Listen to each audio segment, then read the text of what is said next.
Hello viewers, আমার math shadows চ্যানেলে সবাইকে স্বাগত। শিক্ষা দপ্তর থেকে বাংলার শিক্ষা পোর্টালে মডেল অ্যাক্টিভিটি টাস্কের পার্ট 3 এটা দিয়ে দিয়েছে। তো এখানে যে কোশ্চেনটা রয়েছে সেটা হলো নবম শ্রেণীর ম্যাথসের কোশ্চেন। তো এই কোশ্চেনটা আমি খাতায় লিখে নিয়েছি, তোমাদের এখন সমাধান করে দেখাবো। আর ভিডিওটা যদি ভালো লাগে তোমরা লাইক শেয়ার করবে, কোনো প্রশ্ন থাকলে কমেন্ট করবে, আর চ্যানেলটাও সাবস্ক্রাইব করবে এবং পাশে থাকা বেল আইকনটিও অন করবে, যাতে নতুন ভিডিও আপলোড করার সঙ্গে সঙ্গেই তোমরা নোটিফিকেশন পেয়ে যাও। তো চলো অঙ্কগুলো সমাধান করা যাক। তো দেখো এখানে কি লেখা আছে, মডেল অ্যাক্টিভিটি টাস্ক 3 নবম শ্রেণী বা ক্লাস 9 ম্যাথমেটিক্স মানে গণিত পার্ট 3। তো এখানে দেওয়া আছে কোশ্চেনের মধ্যে অধ্যায় 8, তারপর দেওয়া আছে নিচের প্রশ্নগুলির উত্তর লেখো। 1 নম্বর হচ্ছে উৎপাদকে বিশ্লেষণ করো। দেখো প্রথম যে কোশ্চেনটা দেওয়া আছে এই কোশ্চেনটা দিয়ে কিন্তু সমাধান করলে হবেই না, এটা সমাধানই হবে না, কোশ্চেনেই ভুল আছে। এটা কিন্তু 3 হবে না, এটা 8 হবে। এটা 8 হলেই অঙ্কটা কিন্তু হবে। এবার দেখো এই অঙ্কটা দুভাবে করা যায়, আমি তোমাদের একভাবে করে দিচ্ছি। 8a³ এই যে 3টা রয়েছে এখান থেকে -1 আমরা এর সঙ্গে নিয়ে নিতে পারি, আর 4a থাকলো -1 নিয়ে নিলে পরে থাকলো -2। এবার দেখো এটা 2a তার হোল কিউব লিখতে পারি, এটা -1 তার কিউব লিখতে পারি, প্লাস এখানে রয়ে গেল 4a -2। এবার দেখো এইটা আর এটা একটা ফর্মুলা পড়েছে, a³ - b³ এর ফর্মুলাটা কি, a - b into a square plus a b plus b square. এইটুকুর ফর্মুলা হয়ে গেল, এটা হচ্ছে উৎপাদক ও বিশ্লেষণের ফর্মুলা। আর এই শেষের দুটো থেকে +2 কমন যাচ্ছে, তাহলে পড়ে থাকলো কি 2a - 1। তাহলে এখানে যেহেতু এই লাইনে ফর্মুলাটা দিলে পাশে কিন্তু লিখতে হবে, এখানে জায়গা নেই, আমি নিচে লিখছি যে a³ - b³ এর ফর্মুলা প্রয়োগ করে, অথবা যেহেতু a³ - b³ = a - b into a square plus ab plus b square, এটা কিন্তু পাশে লিখতেই হবে। এরপরে দেখো সামনে কি আছে, 2a - 1, তারপরে এটাকে ভাঙিয়ে দিচ্ছি। 2a তার হোল স্কোয়ার মানে 2a দুবার গুণ করলে কি হয়, 4a square plus 2a plus 1। আর এখানে পড়ে রয়েছে 2 ইন্টু 2a - 1। তাহলে দেখো এইটা গোটাটা একটা রাশি, এইটা একটা রাশি, এই দুটোর মধ্যে 2a - 1টা কিন্তু কমন, তাহলে এটা কমন যাবে 2a - 1। তাহলে পড়ে থাকলো কি 4a square plus 2a plus 1, আর এখানে পড়ে থাকলো +2। তাহলে দেখো এটা একটু সরল হবে, তাহলে এটা যা আছে তাই হবে। আর এটা 4a স্কোয়ার প্লাস 2a, আর 2 আর 1-এ হবে 3, তাহলে এটাই কিন্তু হবে আনসার। এর পরের অঙ্কটা দেখো, এটাও খুব সহজ। এটাকে কি লিখতে পারি, 1/2a তার হোল কিউব প্লাস 2/b তার হোল কিউব। তাহলে উৎপাদক বিশ্লেষণের ক্ষেত্রে a³ + b³ এর ফর্মুলা কি, a plus b into a square minus a into b plus B square. সূত্র প্রয়োগ করলে পাশে কিন্তু সূত্রটা লিখতে হবে, যেহেতু a³ + b³ = a plus b into a square minus ab plus B square. ব্যাস হয়ে গেল। এবার দেখো এটাকে একটু সরল করলেই হয়ে যাবে। এটা কি হবে, 1/2a তার হোল স্কোয়ার মানে 1/4a স্কোয়ার। এটা কি হবে, দেখো 2 আর 2 কেটে যাচ্ছে, -1/ab, আর এটা প্লাস 2 এর স্কোয়ার মানে 4, b এর স্কোয়ার মানে b স্কোয়ার। এটাই হবে আনসার। এবার 2 নম্বর অঙ্কটা দেখো কি আছে, ক্রয় মূল্য ও বিক্রয় মূল্যের অনুপাত 10:11 হলে শতকরা লাভ নির্ণয় করো। তাহলে এখানে লিখে নিতে হবে, ধরি ক্রয় মূল্য, যেভাবে লিখতে হবে সেভাবে কিন্তু আমি সাজিয়ে লিখে দিচ্ছি, 10x টাকা এবং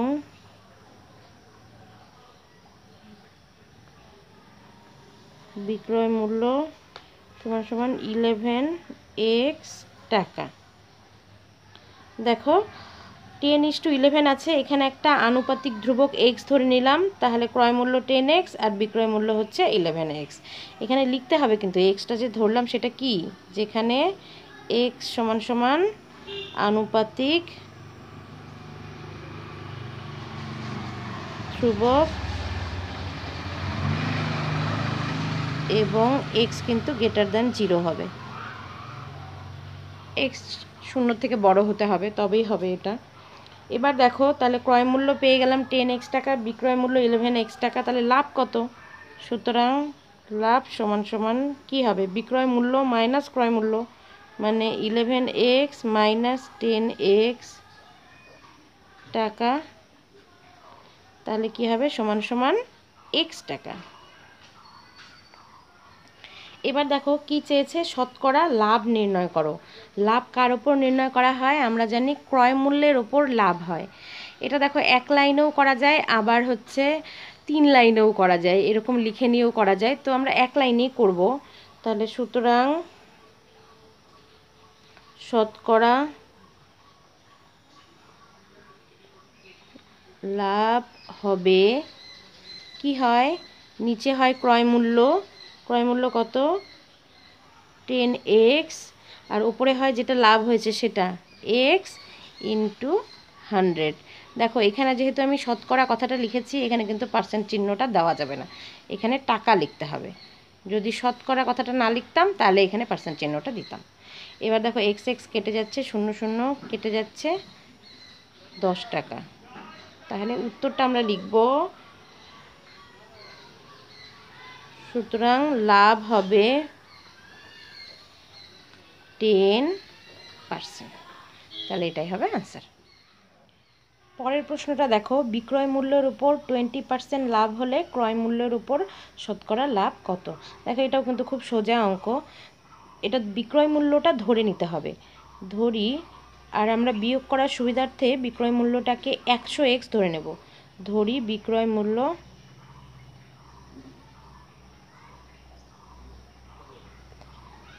100x টাকা। নিচে কি বলেছে, সুতরাং বিক্রয় মূল্যের ওপর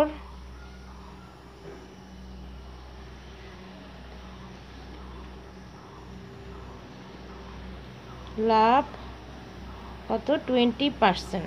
অর্থাৎ কি, বিক্রয় মূল্যের উপর 20% লাভ অর্থাৎ কি, বিক্রয় মূল্য কত 100x, তার 20%, 20/100 এত টাকা। তাহলে 100 আর 100 কেটে যাচ্ছে, 20x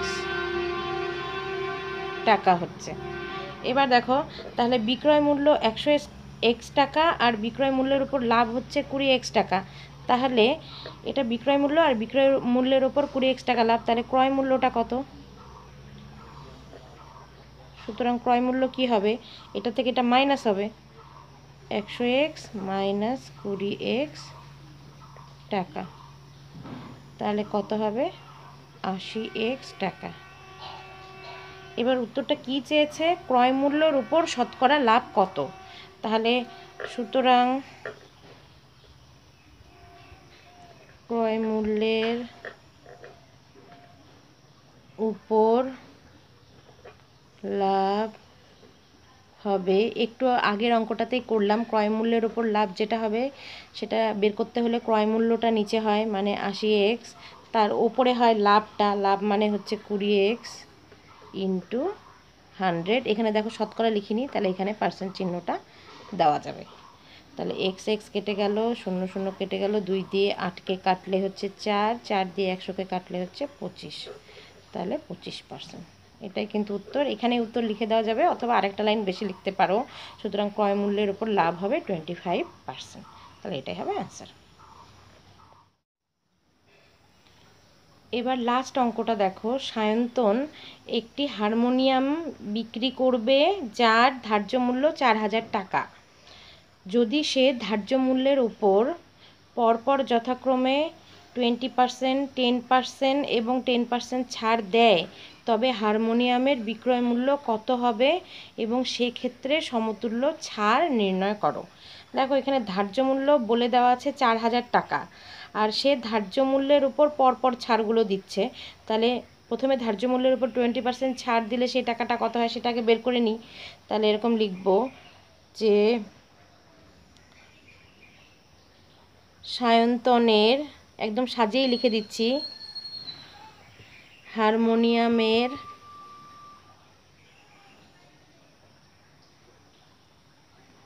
ধার্য মূল্য 4000 টাকা। ধার্য মূল্যের ওপর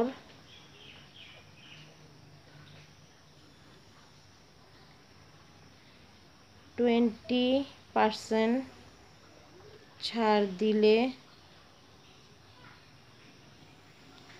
ছাড় হবে, কত হবে ছাড়?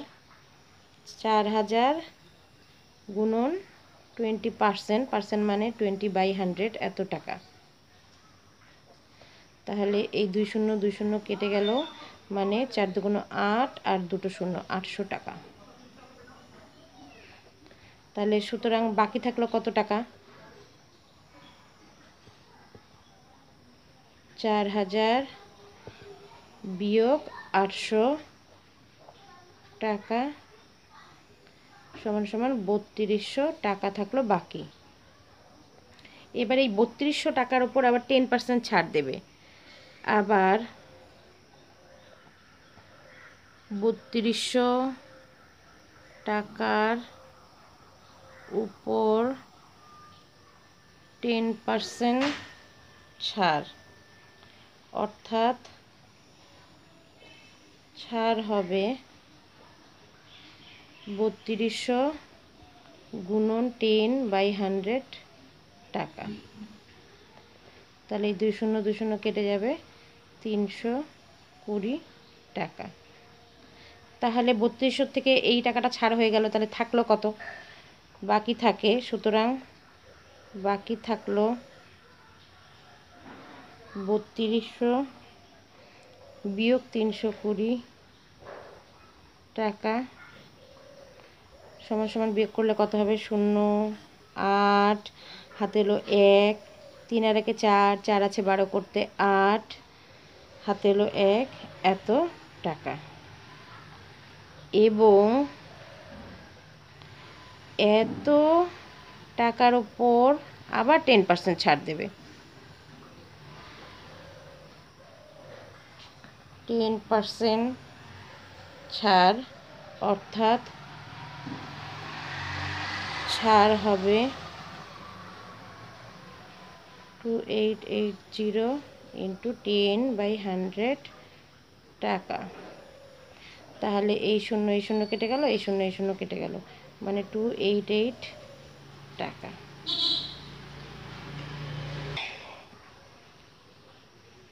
তাহলে সুতরাং বাকি থাকলো কত? এত ছিল 2880 মাইনাস 288 টাকা, এটা ছাড় দিয়ে দিল, তাহলে থাকলো কত? 8 আছে 10 করতে 2, হাতে 1, 8 আর 1 9, 9 আছে 18 করতে 9, হাতে 1, 3 আছে 18 নয় 8, 3 আছে 8 করতে 5 আর 2। তাহলে দেখো এই যে বাকি টাকাটা থাকলো এতগুলো ছাড় দেওয়ার পরে, এটাই কিন্তু তাহলে বিক্রয় মূল্য। তাহলে চেয়েছে কিন্তু হারমোনিয়ামের বিক্রয় মূল্য কত হবে। তাহলে সুতরাং হারমোনিয়ামের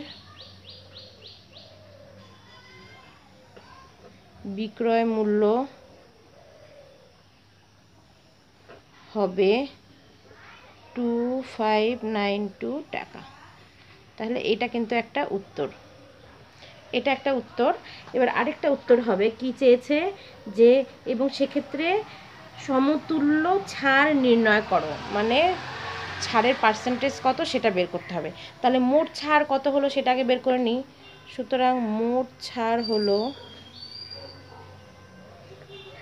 বা দিল বা দিয়েছে কত, প্রথমে 800 টাকা, তারপর 320 টাকা, তারপর 288 টাকা।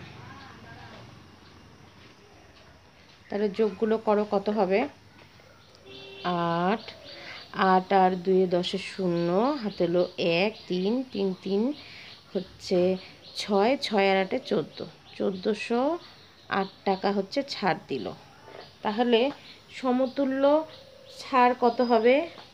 সুতরাং সমতুল্য ছাড় হবে, দেখো সমতুল্য ছাড়টা কিন্তু হবে ধার্য মূল্যের ওপর। তার মানে নিচে থাকবে ধার্য মূল্য, মানে ধার্য মূল্যের ওপর কত ছাড় দিল সেটাই হচ্ছে সমতুল্য ছাড়। তাহলে ধার্য মূল্য 4000 টাকা, ছাড় দিল 1408 টাকা, ইন্টু 100 করলেই কিন্তু বেরিয়ে যাবে যে কত % ছাড় দিল সমতুল্য ছাড়। তাহলে এবার একটু কাটাকাটি করো, এই শূন্য কেটে যাবে, 4 দিয়ে কাটো, নিচে হবে 100 আর ওপরে হবে 3 4 12, 2 4 5 20, 4 2 8। এবার দেখো এটাকে আর কি দিয়ে কাটাকাটি যাবে, এখানে আরেকটা শূন্য তো কাটাকাটি যায়, মানে এই শূন্যটাও কেটে যায়। তাহলে আর কিন্তু আমরা কাটাকাটি করব না, কারণ 352কে 10 দিয়ে ভাগ করা খুব সহজ হবে। আমরা জানি 10 দিয়ে বা শূন্য দিয়ে ভাগ করলে এক ঘর পরে একটা শূন্য, তাহলে এক ঘর পরে দশমিক দিলেই কিন্তু ভাগটা হয়ে যায়, মানে 35.2%। তাহলে এটাই কিন্তু সমতুল্য ছাড় হবে। তাহলে আশা করি অঙ্কগুলো বুঝতে পেরেছো। কোথাও কোনো সমস্যা থাকলে কমেন্টে জানাবে, আর বুঝতে অসুবিধা হলে ভিডিওটা আবার দেখে নেবে, তাহলেই কিন্তু বুঝতে পারবে। তাহলে এখানে শেষ করছি। যদি ভিডিওটা ভালো লাগে লাইক শেয়ার করবে, কোনো প্রশ্ন থাকলে কমেন্ট করবে, চ্যানেলটা সাবস্ক্রাইব করবে এবং পাশে থাকা বেল আইকনটি অন করবে, যাতে নতুন ভিডিও আপলোড করার সঙ্গে সঙ্গে তোমরা নোটিফিকেশন পেয়ে যাও। তাহলে এখানে শেষ করছি, নেক্সট ভিডিওতে আবার দেখা হবে।